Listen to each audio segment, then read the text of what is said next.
नमस्कार। अहिलेको समयमा आर्टिफिशियल इन्टेलिजेन्स अर्थात् एआईले के मात्र गर्दैन र गीत बनाइदिन्छ, चित्र कोरिदिन्छ, कविता लेखिदिन्छ। यो सब देख्दा त मनमा एउटा प्रश्न आउँछ, हैन त? के अब हामी मानिसको सृजनशीलता, हाम्रो क्रिएटिभिटीको कामै सक्यो त? के यो अब पुरानो भइसक्यो? यसको सिधा र छोटो जवाफ हो छैन। तर किन? किनभने साँचो सृजनशीलता भनेको केवल केही कुरा बनाउनु वा नक्कल गर्नु मात्रै होइन। यो त त्योभन्दा धेरै गहिरो कुरा हो।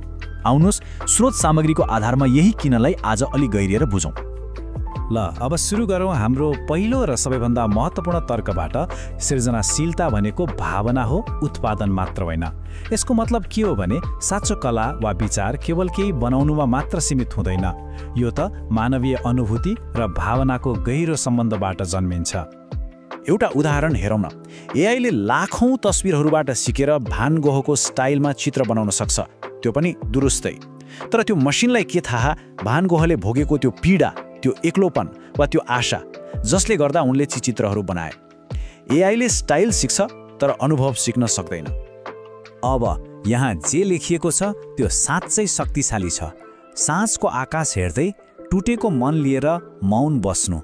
सोच्नुहोस् त, यो कस्तो मानवीय अनुभूति हो। यहीँबाट कला जन्मिन्छ, गीत बन्छ, कविता फुट्छ।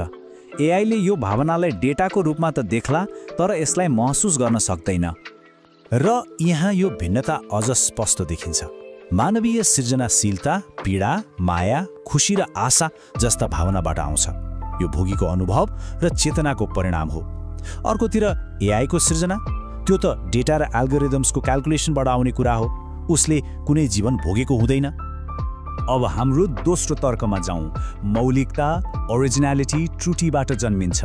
यसको अर्थ साँच्चै नयाँ र ग्राउन्ड ब्रेकिङ कुरा सधैँ पर्फेक्ट भएर आउँदैन। बरु यो त गल्तीहरूबाट, नियम तोड्ने आँट र साहसबाट जन्मिन्छ।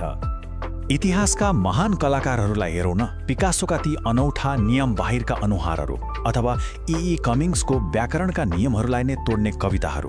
यो गल्तीहरू थिएनन्, बरु नियम तोड्ने आँट थिए जसले कलालाई एउटा बिल्कुलै नयाँ दिशा दियो। महत्त्वपूर्ण कुरा नै यही हो। एआईले कुनै पनि स्टाइललाई हुबहु कपी गर्न सक्छ, तर त्यसले विद्रोहको सुरुवात गर्न सक्दैन। एआईलाई त नियमहरू सिक्न र पालना गर्न तालिम दिएको हुन्छ, तर जिज्ञासा वा साहसले गर्दा जानी जानी ती नियमहरू तोड्नका लागि होइन। अनि अर्को एउटा एकदमै महत्त्वपूर्ण कुरा, मानवीय सम्बन्ध। सृजनशीलता अक्सर एक सामाजिक कार्य हो। सोच्नुहोस् त, ग्यारेजमा बसेर सङ्गीत बनाउँदै गरेका साथीहरू वा फिल्मको सेटमा कलाकारहरू बीचको त्यो संवाद, त्यहाँको त्यो उत्साह, डर, प्रशंसा, आलोचना, यिनै कुराहरूले त सृजनामा ज्यान भर्छ। एआईले यस्ता मानवीय अन्तर्क्रिया र सम्बन्धहरू अनुभव गर्न सक्दैन। त्यसो भए के एआईको कुनै भूमिकै छैन त?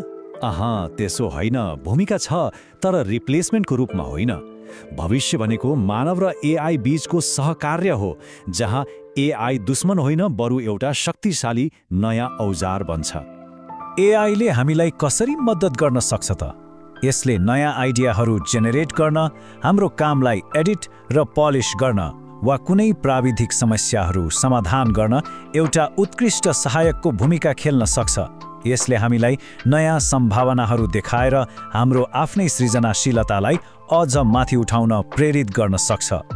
त्यसैले एआईले हाम्रो सृजनाको प्रक्रियालाई पक्कै पनि राम्रो बनाउन सक्छ, तर त्यो कलाभित्रको वास्तविक भावना, त्यसको कथा र त्यसको आत्मा, त्यो सधैँ मानवीय नै रहन्छ। त्यो किन भन्ने प्रश्नको जवाफ मानिससँग मात्र हुन्छ। र अन्तमा यो बनाइले सबै कुरालाई सुन्दर ढङ्गले समेट्छ। एआईले चित्र कोर्न सक्छ, तर त्यस चित्रको अर्थ के हो भन्ने महसुस गर्ने क्षमता मानवसँग मात्र हुन्छ। अनि त्यो नै मानवीय जादु होइन र?